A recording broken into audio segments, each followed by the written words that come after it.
Unfortunately हम तीनों दोस्त, तीनों कोलीग जो हैं और हमारे साथ बाकी कोलीग भी, हम लाहौर में स्टकअप थे। हमने शाम 7 वाली फ़्लाइट से पहुंचना था, लेकिन मौसम की ख़राबी की वजह से और बाद में हादसा की वजह से फ़्लाइट्स कैंसिल हो गई और हम टाइम पे नहीं पहुंच सके। अभी हम तमाम इदारों से जो रेलेवेंट हैं उनसे जितनी इन्फॉर्मेशन उन तक पहुंची है उसको गैदर करेंगे और वो कौम के साथ बहुत जल्द शेयर करेंगे। तो कोशिश करेंगे कि आज ही इसकी जो इब्तदाई को रिपोर्ट बनी है वो रिपोर्ट लेकिन हक़ाइक़ कौम के सामने रखे जाएँ। लेकिन मैं इससे पहले आपको बहुत अप्रिशिएट करना चाहता हूँ। इस रेस्क्यू वर्क में आपने देखा कि हमारे CDA के, NDMA के, फौज के, एयरफोर्स के, नेवी के, ईदी के, 112 हमारे 112 प्रोविंशियल गवर्नमेंट के जो इदारे हैं रावलपिंडी से, तमाम रेस्क्यू वर्कर्स ने बहुत एफिशिएंटली काम किया। लेकिन उससे भी ज़्यादा हमारे जो सिविल आबादी थी उन्होंने बहुत आगे बढ़ के काम किया है।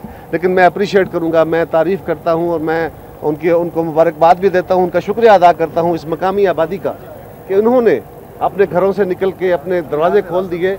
और रेस्क्यू वर्क में हमें पता चला है कि मौसम की ख़राबी की वजह से और अंधेरा था, फिर बहुत ज़्यादा ट्रैफिक आ गई, तो लोगों ने अपने घरों से सामान भी निकाल के और ख़ुद रेस्क्यू वर्क में साथ शामिल हुए। मैं इस मकामी आबादी को, इनके रहने वालों को, अपने बहनों भाइयों का शुक्रिया अदा करता हूँ कि उन्होंने इस दुख की घड़ी में अपने जो लोग हमारे इसमें शहीद हुए हैं उनकी देखभाल करने की कोशिश की है, रेस्क्यू वर्क में उनको सपोर्ट किया है।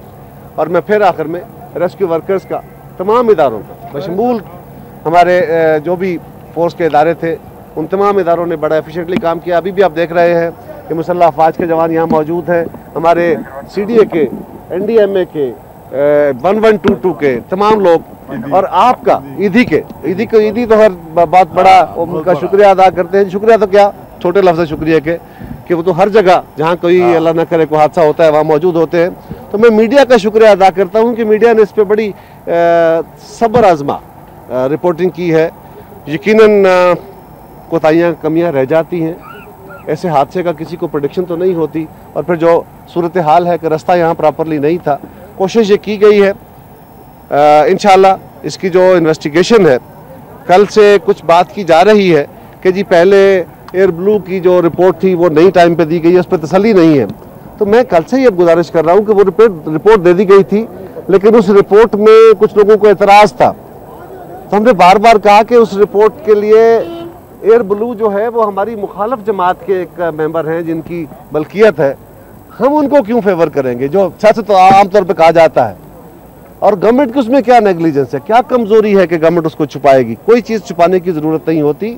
ये एक हादसा है और इसमें कोई नेग्लिजेंस अगर हुई तो यकीनन जिस तरह वज़ीर-ए-आज़म साहब ने, जो खुद आज वज़ीर-ए-आज़म पाकिस्तान अस्पताल तशरीफ़ ले गए थे और वहाँ पे उन्होंने जाके गमज़दा ख़ानदानों के साथ भी इज़हार ताज़ियत किया है और उनको फैसिलिटी भी फराहम करने का हुक्म दिया है। और उन्होंने जुडिशल इंक्वायरी का हुक्म दिया है कि इसकी टेक्निकल एंड जुडिशल इंक्वायरी की जाए और जो भी उसके कोई किसी की जिम्मेदारी हुई तो यकीनन किसी को स्पेयर नहीं किया जाएगा। बिल्कुल सही कहा कमरजमान कायरा साहब। एक चीज़ बता दीजिए कि ये तैयारा जो है ये 28 साल पुराना बताया जाता है, 737, उससे पहले बोकर था, उनको ग्राउंड कर दिया गया। क्या पाकिस्तान की कोई ऐसी पॉलिसी नहीं है कि उनके IATA की या पाकिस्तान खुद से कि जो प्राइवेट एयरलाइंस है उनके तैयारों को पूरी तरह चेक किया जाए ताकि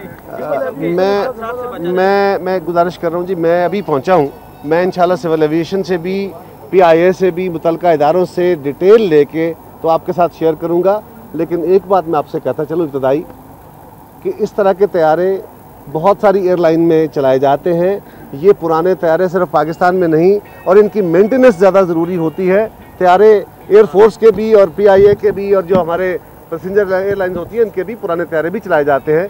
लेकिन इसकी डिटेल रिपोर्ट इंशाल्लाह हम आज कोशिश करेंगे कि तमाम इदारों से रिपोर्ट गैदर करके तो आप तक पहुँचाएँ और आपके ज़रिए कौम तक पहुँचाएँ।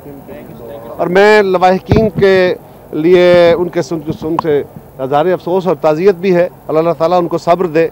इस तरह हादसे में होने वाली बड़ी बात तकलीफ दे होती हैं, अल्लाह ताला उनको सब्र दे। पूरी कौम उनके साथ है। मौसमियात की जो मिनिस्ट्री है वो आपको मिली है, क्लाइमेट के हवाले से जो स्पेसिफिक कोई ऐसी इंडिकेशन, जिस तरह के अभी जैसे हालात में उसने प्रवास की है और उतरने की कोशिश की है, तो इस हवाले से कोई मरबूत पॉलिसी बनाने का इरादा रखते हैं आप? बिल्कुल पॉलिसी तो बनेगी।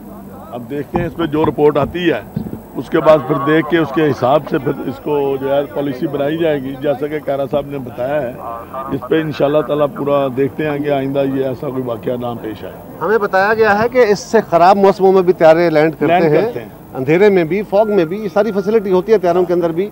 लेकिन ये एक हादसा है, इसकी डिटेल इन्वेस्टिगेशन होगी और सारी कौम चाहेगी कि वो इन्वेस्टिगेशन कौन सी हवाले से आपने बात की कमर उस्मान कायरा साहब, पिछली दफ़ा भी ये हुआ कि आज तक उनके लवाहिकीन जो है वो इंश्योरेंस के लिए और फ्लू की जानिब से जो उनको मिलना था उसके लिए आज तक धक्के खा रहे हैं। कुछ ऐसे किसी तो कमेटी में भी ये चीज़ डिस्कस हुई, इस पर भी आप ज़रा कुछ रोशनी डालेंगे कि किस तेज़ी से उनके लवाहिकीन को इस मरहले से। देखिए, इसमें प्रोसीजर ये होता है कि हमारे लोकल इंश्योरेंस तो सारा होता नहीं है, इंटरनेशनल इंश्योरेंस इसमें शामिल होती है, वो प्रोसीजरल होता है।